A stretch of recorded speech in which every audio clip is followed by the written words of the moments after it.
There is another world that surrounds you, beyond the one you see with your eyes.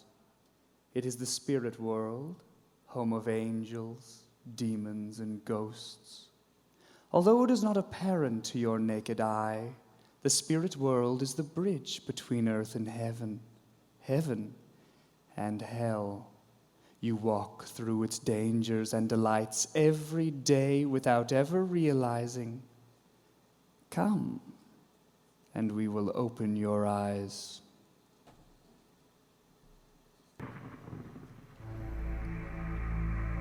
Chapter 1. The Satin Devil of Mountain River. There is a town on the Great Plains of North America they say has all hell for a basement. This story is not about that town, because there is another, sleepy city west of there called Mountain River that has its very own devil. Her name is Charlene Kincaid, and she makes for a much more interesting story. Now, most people in Mountain River know Charlene as a fiery local girl who went away to school and returned to become the town's most successful attorney. What most don't know is that Charlene is also a powerful, supernatural entity. She is capable of transforming into a demonic form with frightening powers. She is gifted with sight into the spirit world and is fully authorized to make deals for mortal souls on behalf of hell, for her clients seeking fortune, fame, love, or revenge. She can craft an agreement granting their every wish in exchange for a signature in blood and certain future considerations. A slice across the thumb with a needle-sharp stiletto produces abundant warm red drops to fill an inkwell and wet her black feather-quilled pen. A quick signature, and anything you want can be yours. She always stops the bleeding by kissing each finger better, her lips glowing momentarily red with hellfire to seal the wounds. Her clients include the wealthy and powerful, the famous and beloved. Wherever she goes, she can count on VIP favors to make her the center of attention. She is always looking for new souls, seeking out those who could be tempted with the pleasures of the material flesh and the avarice of easy wealth. They say evil is seductive, and, well, no one has ever been more evil or more seductive than Charlene.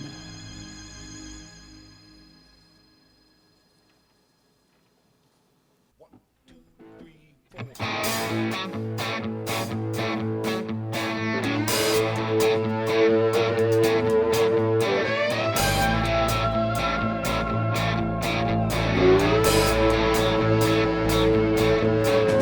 She's a satin devil, she's so nasty touch. Give you just a little till you want too much.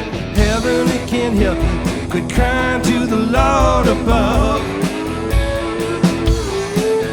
She's a satin devil, wants to break your heart and steal your love.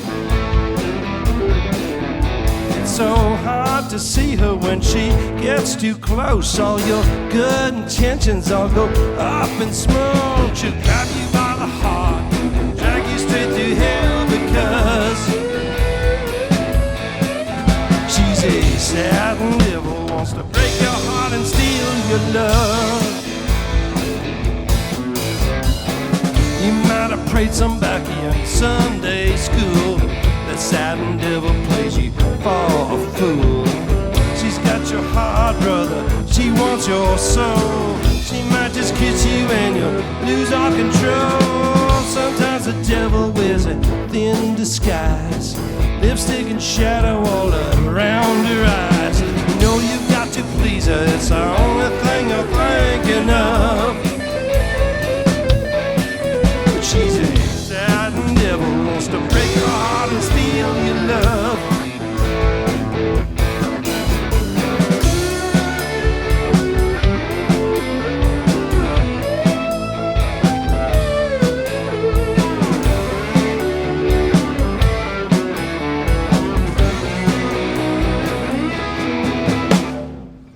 them satin devils, well, they're all around.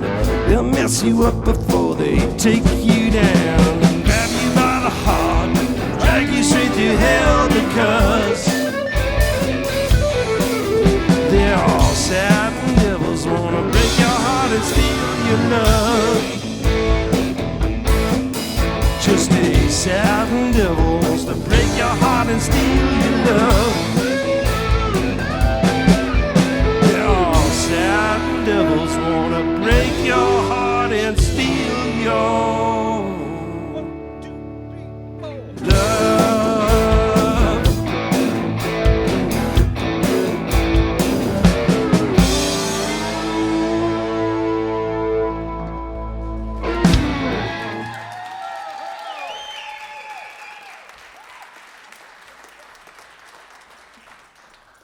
Charlene was supernaturally calm writing her first contract, whereas the short, fat man sitting across from her was sweating profusely, with drips accumulating on his unkept eyebrows and nose. Blood still dripping from his thumb where her ceremonial stiletto had sliced it. Coming around the desk and witnessing his signature using the blood still warm in the small black inkwell, she turned to him. Here, let me kiss it better. He meekly reached out his dripping hand, and she grabbed him forcefully by the wrist. She put her lips to his, cut as they briefly glowed red with hellfire. His scream would not carry past the heavy door to her office and covered the sizzle of his flesh burning. The smell of burned flesh and sulfur lingered as Charlene took a cloth and removed the remaining blood from his hand. Just as she finished, her assistant opened the door. Mr. James, there's a call for you at my desk. Charlene looked him in the eyes and saw his new composure start to come through the terror and shock. That call will be from Mr. Michael Jacobson, President of the Conservative Party. You will be asked to run in the Yellowhead riding. This is your first step towards the power and the respect you seek. You'll all have the help you need to succeed from my associates. I would say good luck, but you won't need it. We will see to that. As he stood and made his way to the door, she could see that he was stretching taller, head higher and shoulders back. As he confidently said, "Hello," on the telephone before her assistant closed the door, his voice was a full octave lower than before. With her supernatural vision into the spirit world, she saw his life energy turn both larger and darker, while a new demon hung by its fangs and claws squarely on his back. She gathered up her artifacts, the blood well, knife, and quill, all fitting into a black lacquered box decorated with gold and pearl filigree. She rolled the vellum of the contract into a tube and secured it with the 2 ties sewn to the back of the animal hide. She slipped the contract into a locked cabinet behind her desk. Placing it in the first open space on the top left, the cabinet had room for dozens of contracts, and she pledged to fill them all to please her lord and lover. And now, Chapter 2, 2 Dead Boys. Charlene was rejected by a boy once, and only once. That boy changed her life forever, even as she ended his. He was a bad boy in high school. She had been a good, considerate, and studious girl. He had used her and dumped her and shamed her in front of her friends and the entire school. She had run home distraught, in tears. When she came back to school, she came back a different Charlene. The good girl was gone, replaced by a renegade vixen, a wanton force of nature. What the others did not know was that she had been transformed. She was now secretly a demon, with the powers of all hell at her command. She won the boy back before the bell rang to end the lunch hour at Mountain River High. His seduction was oh so easy, even without her supernatural powers. He could not resist the new Charlene. She convinced him to skip school and take her for a ride on his sleek, fast motorcycle. Holding tightly to his back, she whispered in his ear, Faster, baby, faster. They flew through the back roads out of town toward the Mountain River Valley, hurtling past the blur of the pine tree forest. Faster, baby, faster. As they crossed the old bridge across the river, she took her revenge. Her eyes burned red, she took on her hellish form, unfurling glossy black wings, forward curving horns, and a long, muscular tail.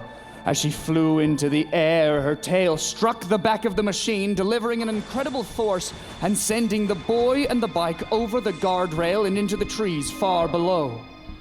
As she landed, her newly dark heart revealed in its delicious horror of the moment, her first taste of real power.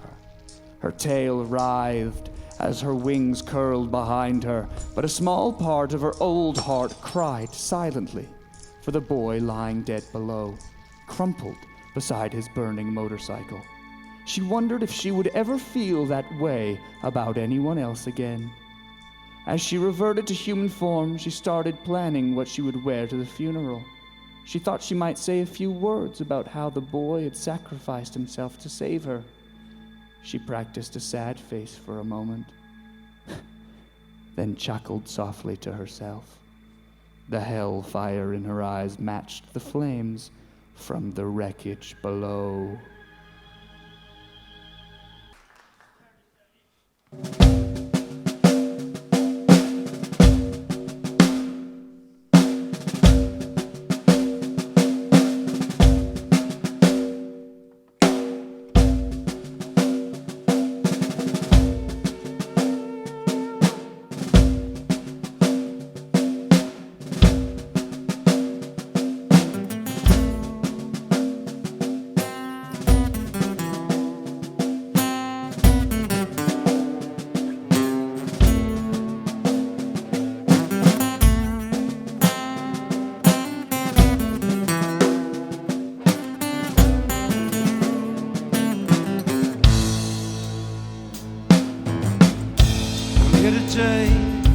Say goodbye to a friend. You know his bitter end came away too soon. Just the other day we were laughing and joking when the call came in the afternoon. They said he died doing what he loved, but it was going way too fast. When you run with that wide open, man, it ain't gonna last.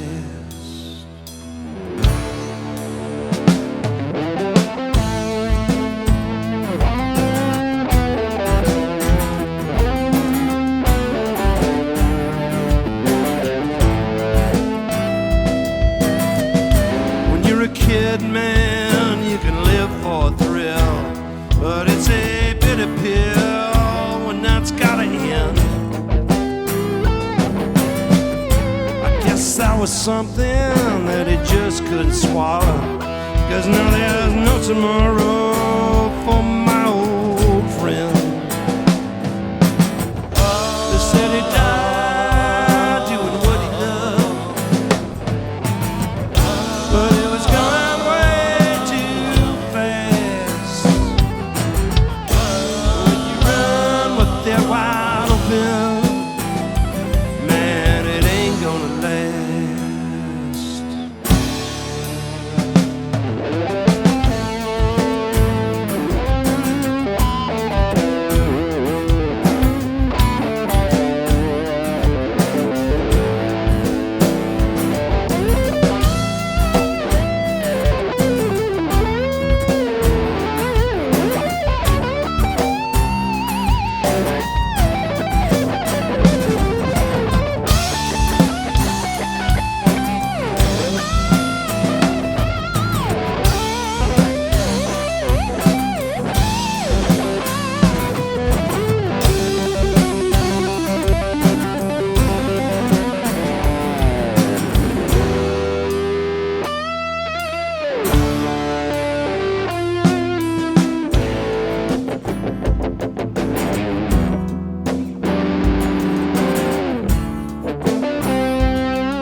say goodbye to a friend.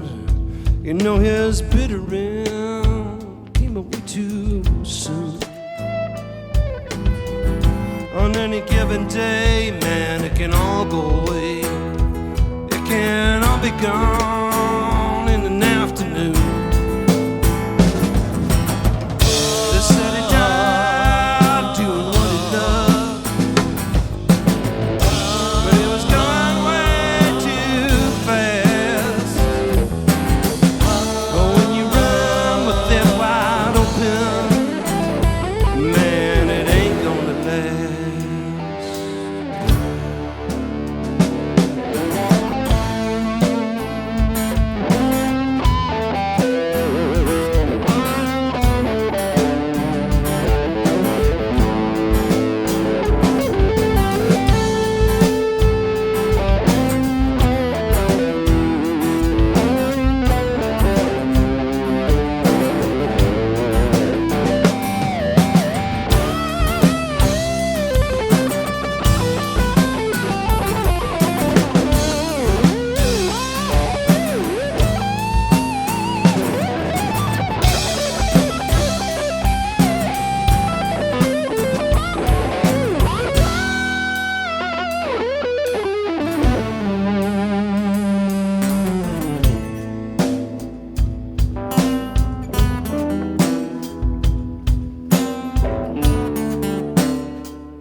Charlene had physical relations with many boys and men, but she only really loved the devil.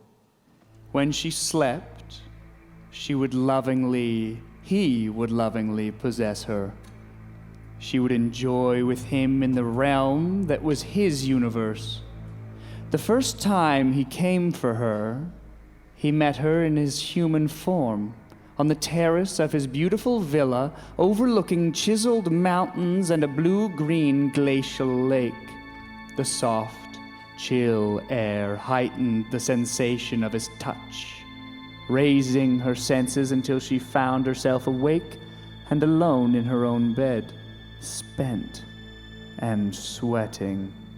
Over time, she learned to better control her own manifestations while she was with him, switching between human and demonic forms. The two of them would strain with the force of their lovemaking, tangled in unison, sometimes on the ground, sometimes in a bed, sometimes flying under black wings catapulting through the air. One night, she was laying in bed beside her latest sexual conquest, having dominated and exhausted him. His soft snoring echoed timidly in her ears as she fell asleep herself. As soon as she slumbered, the devil came to possess her. Her body rose above the mattress of the bed, the light sheet clinging to her body. She began to writhe as she joined with her lover in their dream world. They flew there together, locked in tight embrace and feral passion. The boy awoke to find Charlene floating above the bed, writhing in ecstatic convulsions. His screams sounded like a schoolgirl's. Charlene looked into the devil's eyes as her consciousness was dragged back to her body in bed. Without realizing it, she brought her demonic form with her, back across the void. As the boy watched in horror, Charlene's beautiful body was transformed. Black horns sprang forward from the sides of her head. Black wings erupted from her back and spread across the bed, hitting him in the face. As he desperately tried to flee, Charlene's pointed tail struck, agile and quick as a snake striking its prey. Her tail wrapped around his leg and dragged him back to bed. Charlene pivoted on top of him, her magnificent wings framing her long, wicked horns as he looked up at her. She sighed to herself.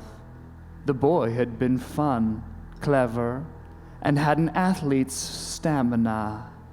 She took his arms with her clawed hands and pinned him to the bed as she leaned down to kiss him one last time. Her tail snaked up to his throat and wrapped around it twice.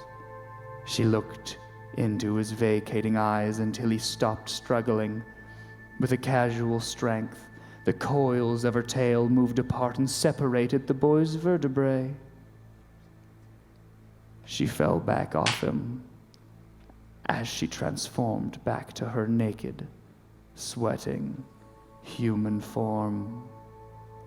Well, shit.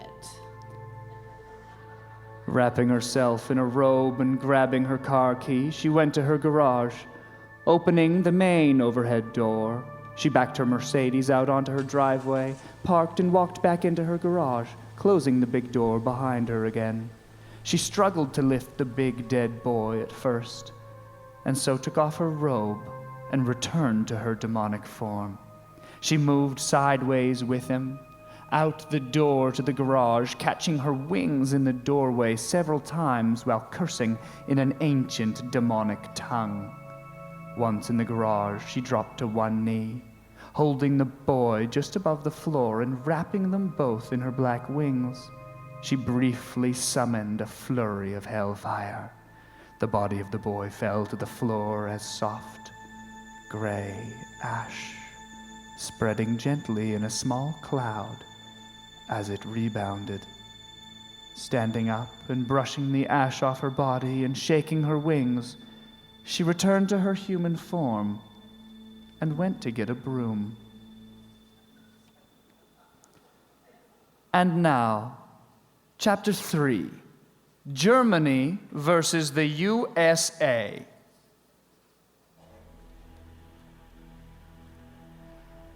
The sun was setting behind the Rocky Mountains when Charlene aimed her Mercedes GT convertible east alongside Highway 1, back towards Mountain River. She had the roof down and the wind tugged on her long hair, pulling it behind her. The sleek car purred as she glided through the winding roads of the park. Once she passed Canmore and the Seven Sisters Mountains, she opened up the throttles and started picking off slow-moving cars and campers. While passing one train of slow movers, she surprised to be flashed by fast-approaching high beams coming up behind her. She eased her German supercar to the right lane to let the car pass.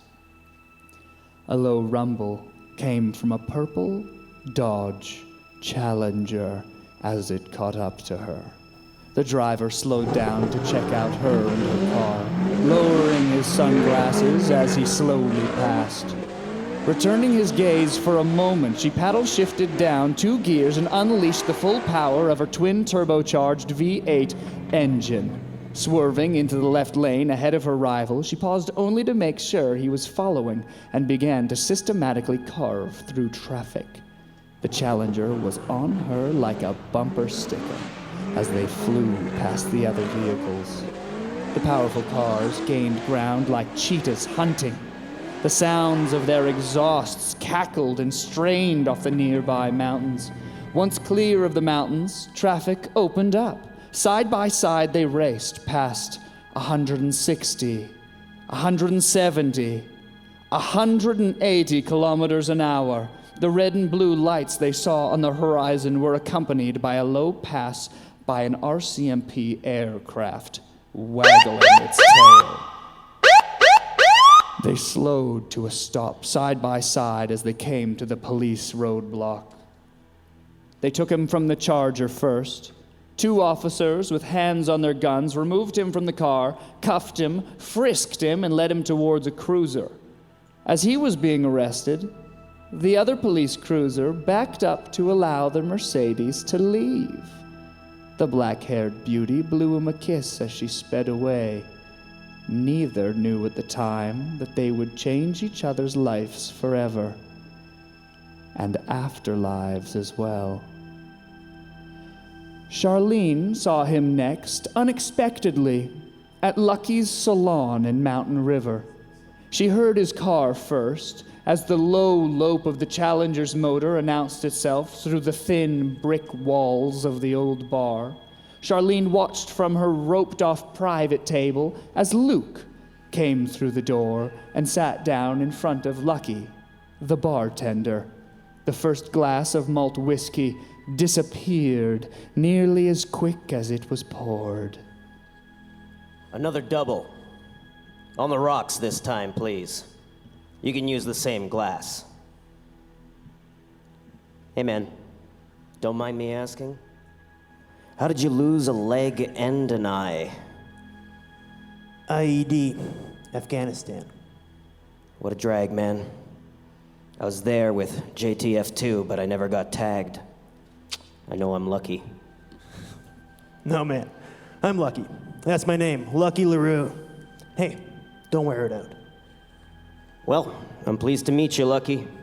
My name's Luke. The two veterans shook hands, and Lucky passed Luke his newly freshened drink.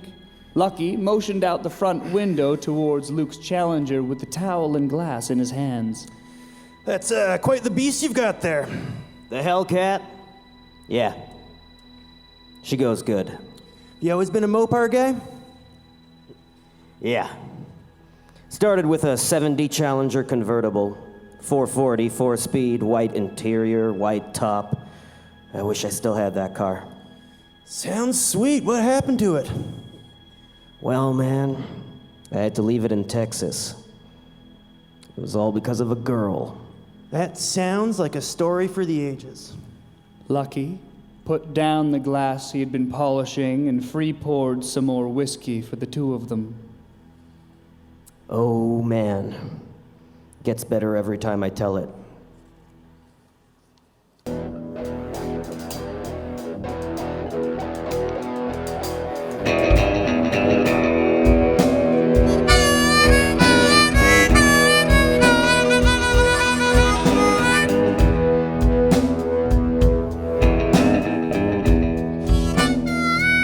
I'm just a poor boy from Alberta.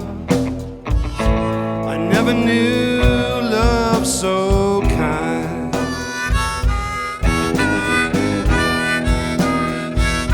Until I met a girl from Texas, and I let her blow my mind. I'm in a hot car from Texas, running for the 49.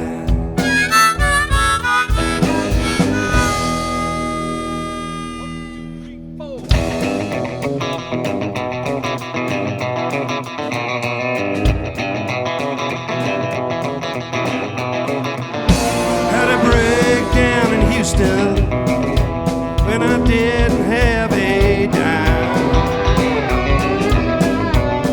After a shakedown in Austin, baby won't give me the time. We was in a hot car from Texas, running for the borderline.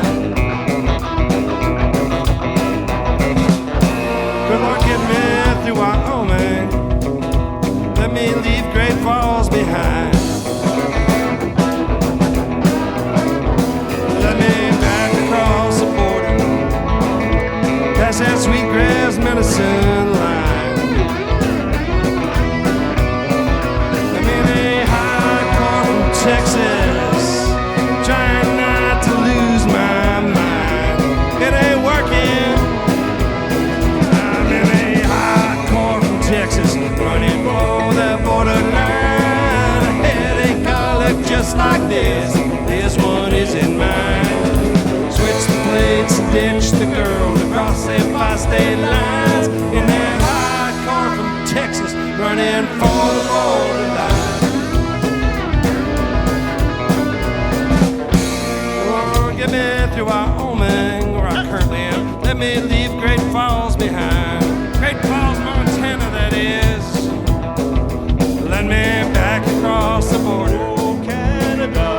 across that sweetgrass medicine line. I'm in a high car from Texas, trying not to lose my mind. Still ain't working. I'm in a high car from Texas, running for the borderline. I had a car look just like this. This one isn't mine. Switch the plates and ditch the girl across them bi-state lines. In that high car from Texas, running for the 49. She told me it'd be great hanging in the Lone Star State. Life's a beach on Corpus Christi sand. Never told me that her brother would be there and undercover, that I was just a hubcap for her plan. Good Lord, get me to Alberta, and I'll park it in the woods. I'll get a new one with the money I can get when guillotine's good. I got a hot car from Texas, but I'd ditch it if I could. I'm in a hot car from Texas, running for the borderline. I had a car look just like this.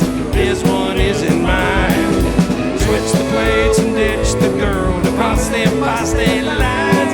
In that hot car from Texas, running for the 49. In a hot car from Texas, running for the 49. In a hot car from Texas, running for the 49.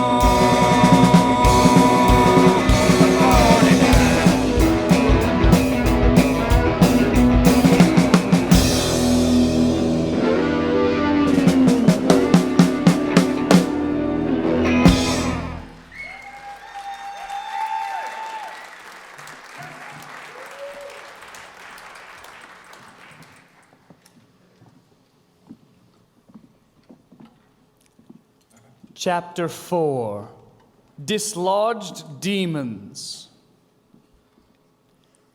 Watching while Lucky and Luke drank at the bar, Charlene sent two of her boy toys off to fetch the Dodge driving stranger.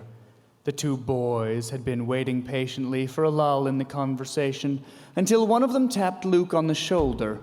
Luke turned around to look at the interlopers. Can I help you? Miss Kincaid would like to invite you to join her table. Luke turned to look at the entourage at the table and locked eyes with Charlene. She owns a little Mercedes convertible, doesn't she? Yeah, an AMG GT. Tell her I'm not interested. Luke turned back to his drink and his conversation with Lucky, the bartender. The bigger of the boys put his hand on Luke's shoulder to spin him around. With a single motion, Luke bent back the boy's arm, turned him around, and sent him flying down the aisle. Luke turned to look at the other boy. Tell your Miss Kincaid that she's already cost me enough time and money.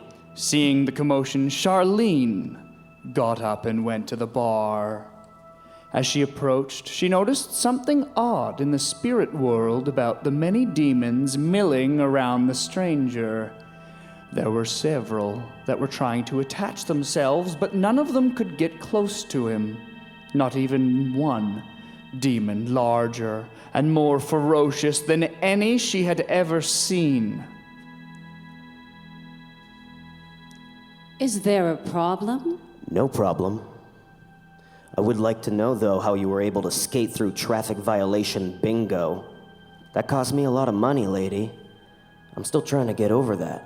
Ooh, I'm so sorry. Let me see if I can make that up to you. My name is Charlene. Charlene Kincaid. And I will gladly buy you a drink and tell you just how I did it. Luke stared into her eyes, momentarily hypnotized, before returning to his senses. Tell me how you did it first. Darling, it's not what you know or who you know. It's knowing what people didn't want you to know that counts. That's especially true with policemen and other officers of the crown. Come, let me buy you a drink for your trouble. Charlene turned and started walking back to her table. Her tight-fitting pencil skirt accentuated the serpentine motion of her movements. Luke muttered to himself. Well, if you put it that way. A space cleared for him across the table from Charlene. The boys that approached him at the bar and 2 more took up places behind him. So, I've told you my name. What's yours? Luke. Pleased to properly meet you, Luke. Luke, with a very pretty purple car. Charlene reached out and shook his hand, still marveling at the demons swirling frenetically all around him. Lucky arrived with a fresh round of drinks, and she clinked glasses, first with Luke, then with the girls on either side of her. The 2 girls made a production out of chugging their beer mugs, while the other youngsters cheered and egged them on. Listen, Charlene, this is really not my kind of party. I'm just going to excuse myself. Don't go yet. You haven't finished your drink. The boys behind him edged closer to his chair. The biggest one crowded in closest. Luke went to stand up, and the big one held him down with a hand on his shoulder. Miss Kincaid said she would like you to stay. Luke doubled the boy over with an elbow to the groin, then reaching up around his neck, pulled his forehead down onto the table with a wet smack. The boy fell, unconscious and fully stretched out onto the floor. Luke stood up from his seat and took the last swallow from his glass, then turned to leave. As the other boys reacted with shock and turned to confront Luke, Lucky the bartender spoke up. Boys, I'd leave that one alone. He just dropped the biggest one of you without much effort. The boys paused and then moved aside to let Luke pass. He dropped a 20 on the bar and nodded goodbye to Lucky. Charlene heard the rumbling bass note of the Challenger starting up before being overtaken by supercharger whine and screaming tires. She had to find out more about this man with the starving demons. She had only ever seen one other man totally clear of demons. His name was Ken, an Air Force veteran. She'd watched him at this very bar, trying his hardest every day to drown the demon attached to his back, until one day he stopped coming in. She had seen him again on the street with his wife, Janet, loading groceries into the back of his Chrysler. With her spirit vision, she saw that the fat demon that had seemed so comfortably ensconced on his back was now frantically trying to reattach itself to feed its starving form. She saw Ken look back with some longing toward the saloon as the demon bit at him again and again, but as Janet touched his arm to gain his attention, she saw something else. A glowing spirit of love spread from Janet to Ken, and as he returned her gaze, that spirit amplified and radiated from both of them.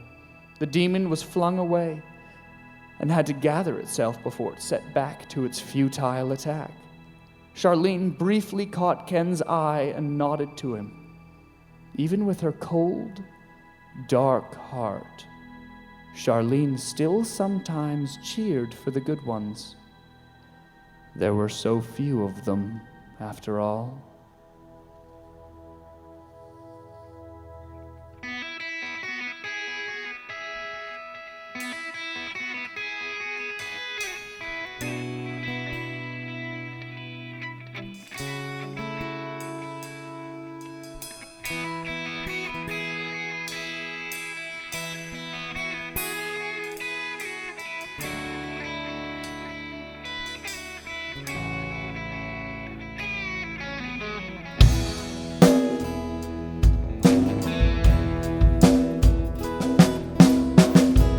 Don't hold back your tears.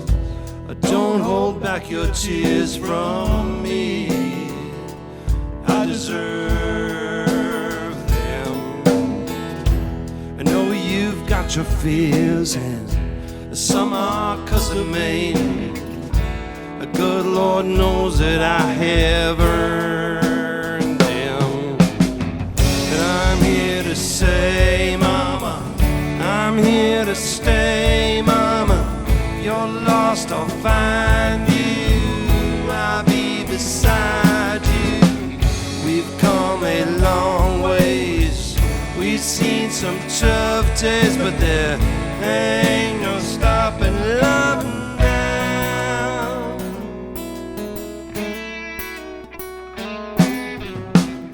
We've been through thick and thin. We've made every mess there's been. And there's a time we damn near lost you. I've had my ups and downs. My world keeps spinning round, and girl, I know how much that cost you. But I'm here to say, Mama, I'm here to stay, Mama. If you're lost, I'll find you. I'll be beside you. We've come a long ways. We've seen some tough days, but there ain't no stopping love now.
Found me running wild, gave me a precious child, and I still pulled against the reins. Each day I try and be that man you wanna see, but there's parts of me are hard to tame. And I'm here to say, Mama, ain't gone away, Mama. This love that's for you, baby, it's true. You stick with me, Mama. You're gonna see, Mama, the ties that bind us ain't all behind us. We've come a long ways. We've seen some tough days, but there ain't no stopping love now.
Thank you.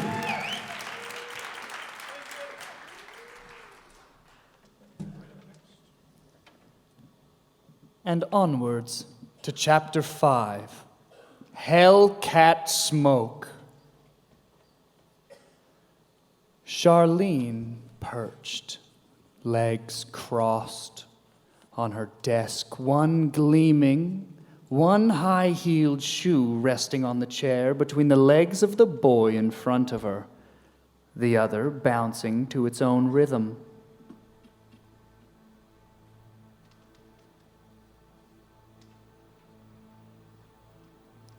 So, you want to be a famous actor, Nathan?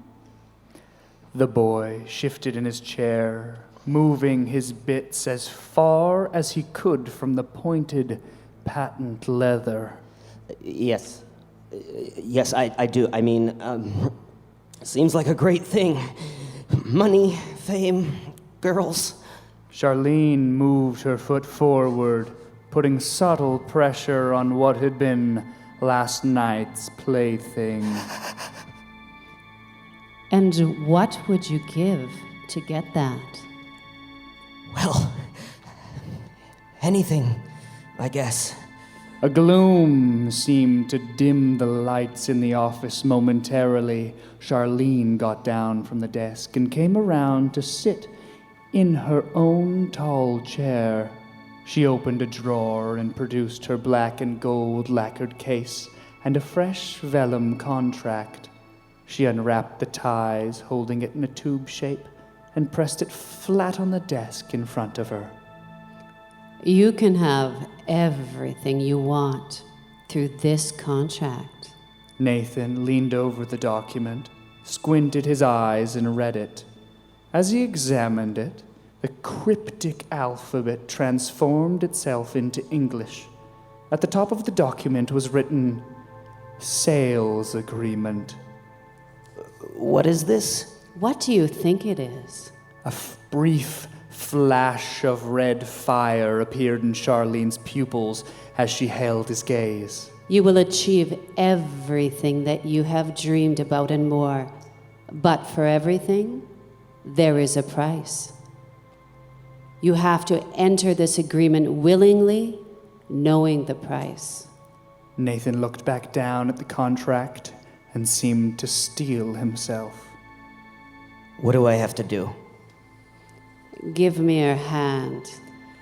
As Nathan extended his hand towards her, she pulled the thin silver dagger from her case. Before he could move his hand, she had expertly cut a diagonal slit across the thumb. She placed the black ebony blood well below it before any could splash on the contract. Charlene waited a moment until the blood well was half full. Dip this in the blood, and then sign the bottom. She produced the black feather quill pen, pressed it into his hand. He dipped the pen and signed on the line at the bottom of the page. Charlene grabbed his bleeding hand with a silk cloth, then raised it to her lips. With a brief hellfire and a hiss of searing flesh, the blood flow stopped. She wiped his hand free of the stains as her assistant came through the door. Nathan, there's a call from you from California in my office. Charlene moved around her desk, and Nathan leapt up to embrace her. He planted sloppy kisses as his hands moved over and down her back. A deep, foggy blackness came over the room as he was flung back into his chair. Sorry, lover boy. There will be no more of that. I don't mix business and pleasure.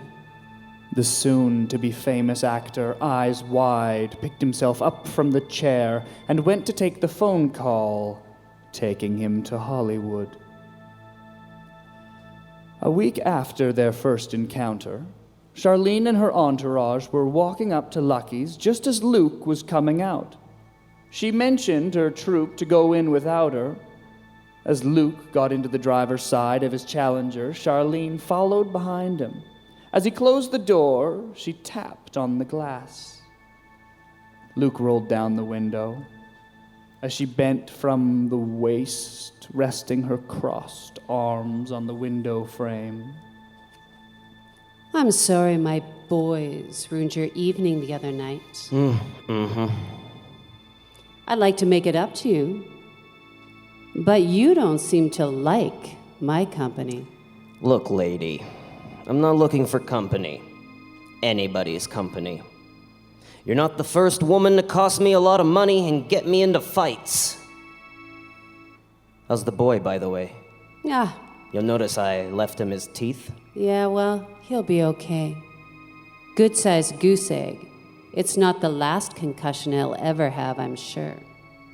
Charlene shifted her weight from hip to hip, still fascinated by the trembling demons circling around Luke, unable to attach, but unable to leave.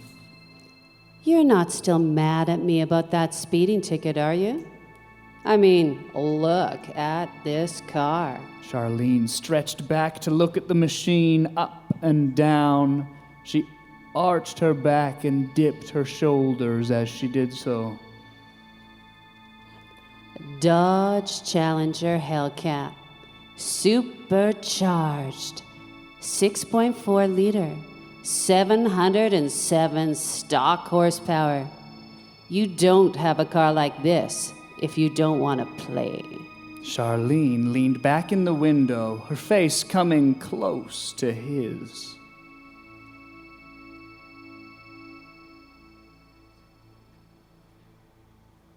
I see you even got the 6-speed.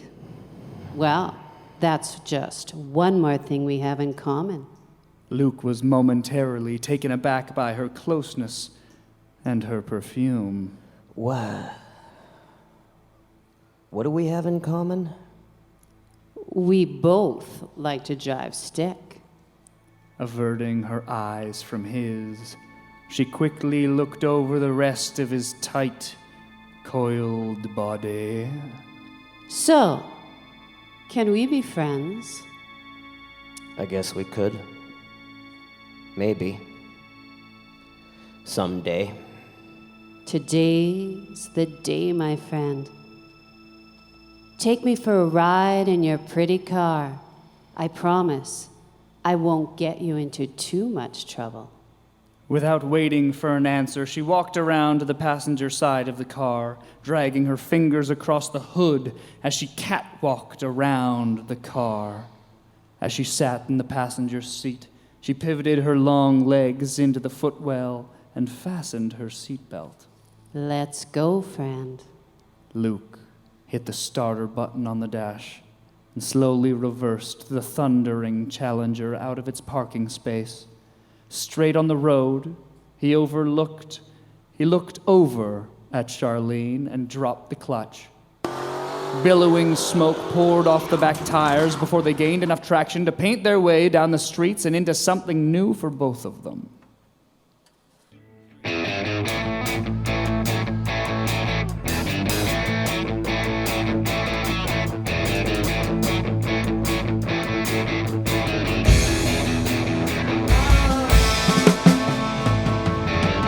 Hopping, baby, and I hold on tight.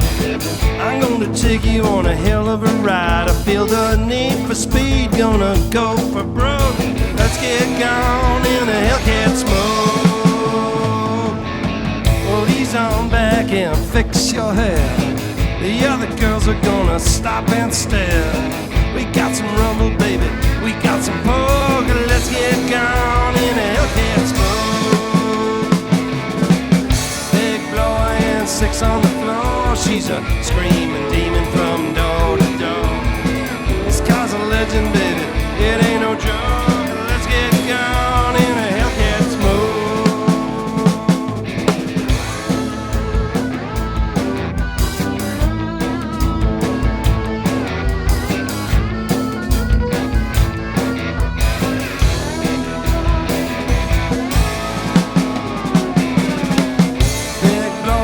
Six on the floor, she's a screaming demon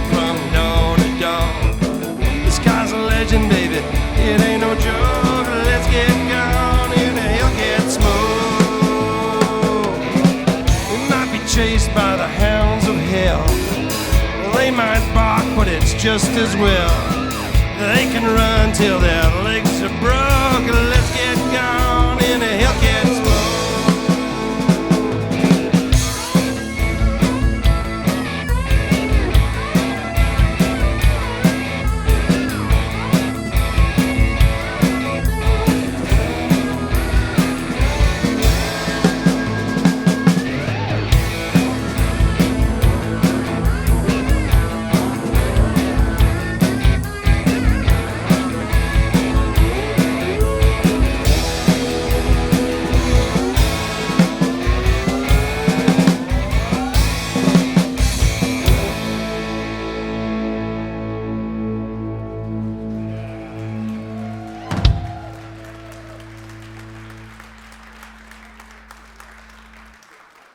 Thank you.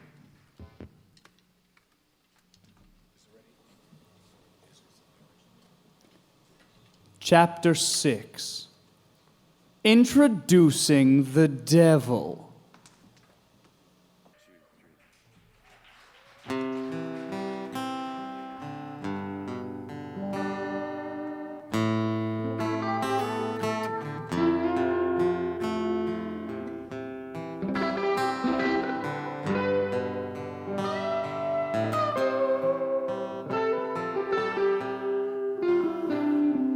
Shining like diamonds, they're on the ground.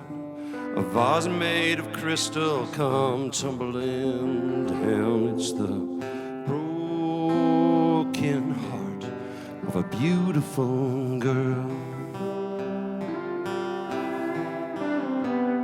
Like a priceless old painting that's been through a fire, just sometimes gets burned by a foolish desire. Hence the broken heart of a beautiful girl. She might look like she's strong with a heart made of steel, but that's not how she loves and that's not how she feels. She isn't protected by beauty or pride. A delicate flower is trembling inside. When beauty is a magnet to princes and thieves, she's not always sure which one wants to believe. Hence the broken heart of a beautiful girl. She might look like she's strong with a heart made of steel, but that's not how she loves and that's not how she feels. She isn't protected by beauty or pride. A delicate flower is trembling inside.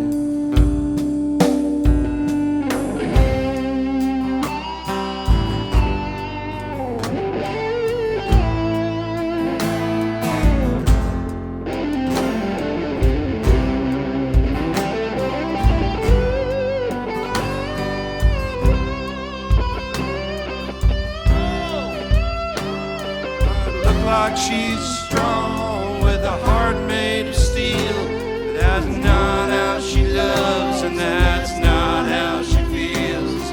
She isn't protected by beauty or pride. A delicate flower is trembling inside.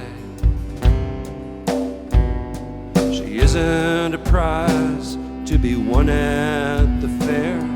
There's more to that beauty than what you see there. There's the hopeful heart of a beautiful girl.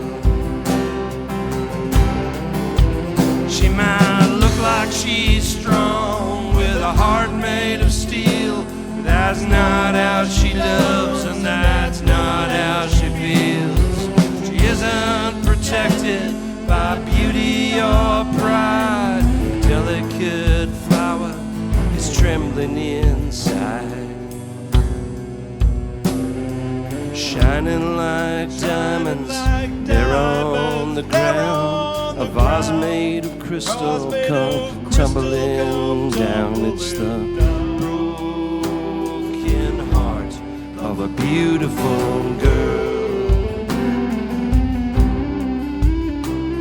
Like a priceless old painting that's been through fire, just sometimes gets burned by a foolish desire.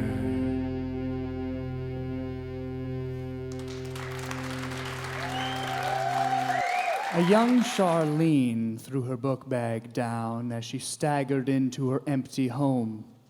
It was just after noon when Tommy had shared disgusting video of the two of them having sex in his bedroom. It had been her first time ever. And now it was all over town. Everyone had seen her having sex with Tommy, him leaning over her, grinding into her. She'd even tried to enjoy it. But all that had now changed to pitch black shame. She hunched over the kitchen sink for several minutes, sobbing and afraid she might vomit.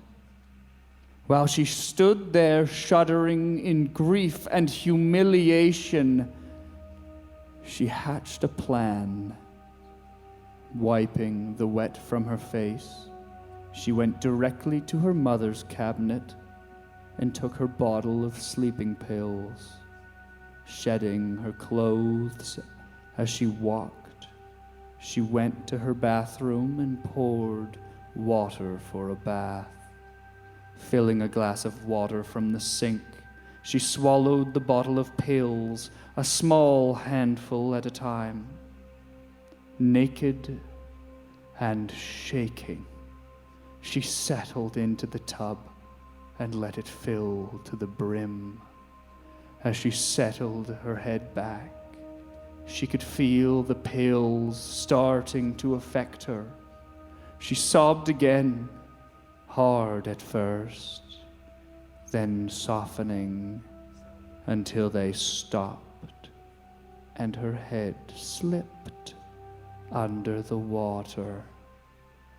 She awoke, laying on a lounge, bathed in sunlight, beside a pool overlooking a dark mountain.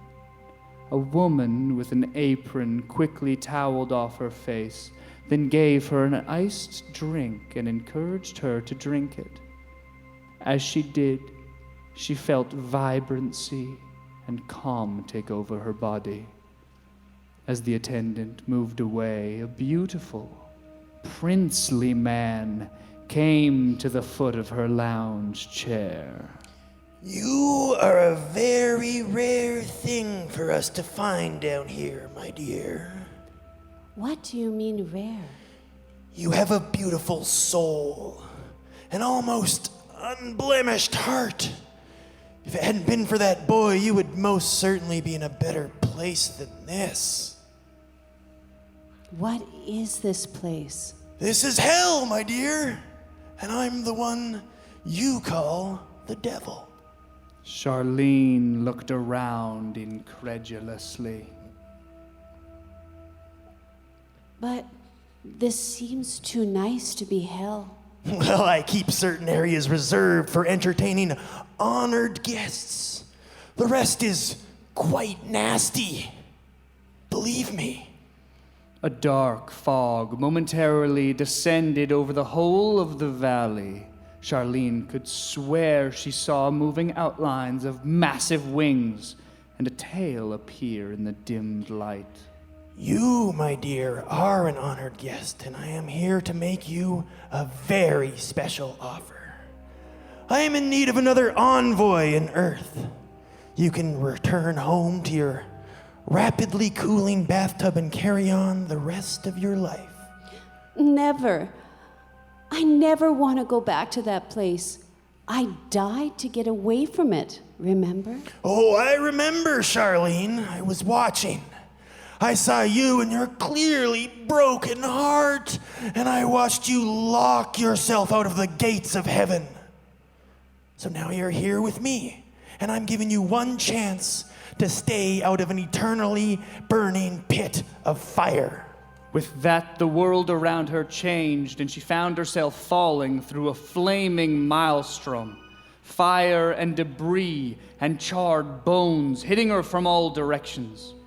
Through boiling eyes, she watched as her hair and fingernails caught fire. She screamed once before breathing in burning agony. Just as suddenly, she was back on the lounge chair. She spilled a small splash of her drink onto her bathing suit. The attendant came by with another towel to wipe her dry. So you see now I have been quite accommodating with you. Up until now. Charlene took a trembling drink from her glass and steadied herself. Why me? The devil turned towards her. He let his eyes fall over the length of her and finally met her gaze with a surprising softness. You remind me of someone I used to know a long time ago. He approached her and sat down beside her, taking her hand and locking her eyes with his. I want you to serve as an agent for me on Earth. You must understand both that this is a rare honor and that nothing that you were afraid of will ever hurt you. You will have powers as my agent. Powers of persuasion, powers of influence, and some more basic abilities. With that, he stretched back his head and arched his back. Curved horns appeared on his head, adorned by golden filigree. Sharp black wings sprang from his back and extended out well past his outstretched arms. As he pulled back down to her, his wings furled behind him as his tail curled around Charlene's leg. You will not be the same girl as you were before. I offer you a chance to be a master of men. I want to fix that broken heart of yours so it can never be broken again. Wealth, power, revenge, anything you want can be yours. The devil's lips curled into a smile as he said the word revenge. He watched Charlene's gaze turn inward and felt the fire of hatred towards the boy that hurt her. He smiled again as he saw her return to him and nod. Okay, what do I have to do? Just kiss me. She shuddered for a moment, inches away from his monstrous creature, but she focused her gaze on his soft eyes, then closed her eyes as she leant in. The devil closed his eyes too, and as their lips met, there was a compaction of the universe down to just that one moment. Then a flash of black lightning and a smell of new smoke. The devil held her close as waves of energy swept through her body. Each wave helped her grow her new horns, wings, and tail. After her form was complete, the devil laid her down and resumed his human form. He waited beside her until she awoke. He steadied her as she snapped to awareness. Stand up, my dear. She did as she was told, discovering as she did how much larger she was than before. She stretched her wings and felt the movement of air at their tips. Her tail flailed behind her, wrapping itself around her lounge chair and convulsively crushing it. Careful, my dear. You don't know your own strength yet. He touched her chin with his hand, and within an instant, Charlene was back in her human form, naked but unafraid. I must now return you to your body, my dear, but I will give you everything you need to succeed. I will visit you from time to time, but I have every confidence you will know what to do. He embraced her and looked deep into her eyes before he kissed her again, filling her lungs with perfumed air before letting her go. Her eyes opened under the water of the bathtub. It was still warm. As she raised her head out of the water, she saw that the water was covered in rose petals, their flowery fragrance ripe in the air. She smiled, and as she stood up, the rose petals vanished. She pulled the plug on the water, stepped out of the tub, and dried herself. On the vanity was a safety deposit box key and a list of passwords and accounts. A fresh bottle of her mother's sleeping pills was beside it. She looked at her own eyes in the mirror, and for a brief moment, she saw her old self before recognizing what she had become. Taking her clothes and key and her mother's medicine, she went naked to her room to find something new to wear. It had to be something tight.